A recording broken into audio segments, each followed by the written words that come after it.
Oke, baiklah kita mulai pembicaraan kita hari ini mengenai uh, produksi, reproduksi, representasi, dan konsumsi kebudayaan. Biasanya kita mendefinisikan kebudayaan sebagai sebuah sistem yang terdiri atas beberapa komponen. Komponen yang pertama adalah komponen gagasan atau ide-ide. Komponen yang kedua adalah pola berlaku, dan komponen yang ketiga itu adalah benda-benda budaya atau benda-benda buatan manusia. Tetapi pada tinjauan lain seperti yang dilakukan oleh antropolog Indonesia yang sangat terkenal yaitu Kuncoro Ningrat, bahwa dalam kebudayaan itu terdiri atas 7. Ini judulnya kebudayaan, mentalitas, dan pembangunan.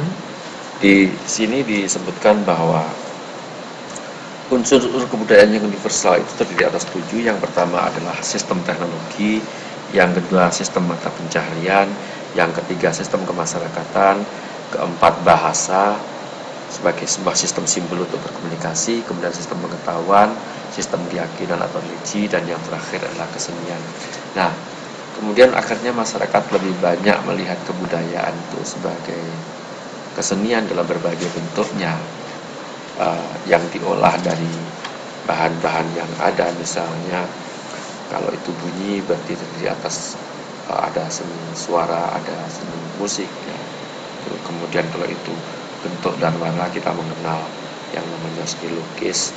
Tekstur, kita mengenal yang namanya seni pahat, seni patung, seni relief, dan sebagainya. Kemudian juga kalau bahannya kata, kita mengenal seni sastra dalam bentuk misalnya puisi, prosa, atau novel, romans. Kemudian dan perluasannya dalam bentuk presentasi secara lebih realistis, yaitu berupa teater atau drama salah satunya, dan belakangan juga masuk film. Nah, dari konsep demikian, maka um, kebudayaan sering sekali dikaitkan dan disempitkan artinya menjadi kesenian. Tidak salah memang, karena memang yang membedakan antara satu masyarakat dengan masyarakat yang lain itu memang umumnya kesenian. Seperti kesenian Indonesia yang berbeda dengan kesenian Malaysia, berbeda dengan kesenian Cina, dan sebagainya. Sedangkan di sistem-sistem yang lain seperti sistem pemerintahan, kemudian um, teknologi, ilmu pengetahuan, dan sebagainya lazimnya memiliki kesamaan universal, sehingga uh, kesenian inilah yang menjadi tolak ukur. Nah, belakangan ini seni itu sudah tidak lagi uh, berfungsi sebagaimana dikonsepkan oleh orang seperti Kuncoro Ningrat tadi itu, tapi belakangan seni telah diterima sebagai sebuah komoditas yang diperdagangkan, sehingga dorongannya bukan lagi dorongan untuk memberikan kreasi dengan nilai-nilai artistik, bukan, tapi dorongannya adalah untuk dijual. Dengan kata lain, seni telah menjadi komoditas. Karena ia merupakan sebuah komoditas, maka ia diproduksi, direproduksi, direpresentasi, dan akhirnya dikonsumsi.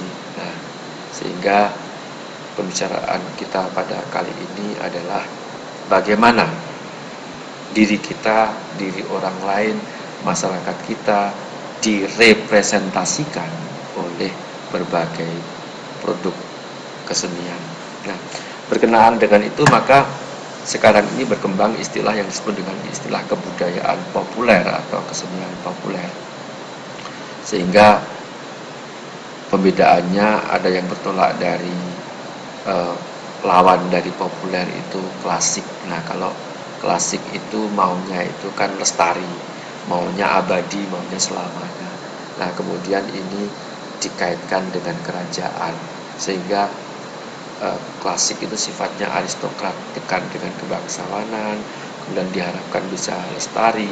Sedangkan yang pop itu lebih kepada populis gitu ya, lebih kepada rakyat secara umum. Kemudian ia tidak ada kaitannya dengan kerajaan atau nilai-nilai kebangsawanan, tidak ada itu.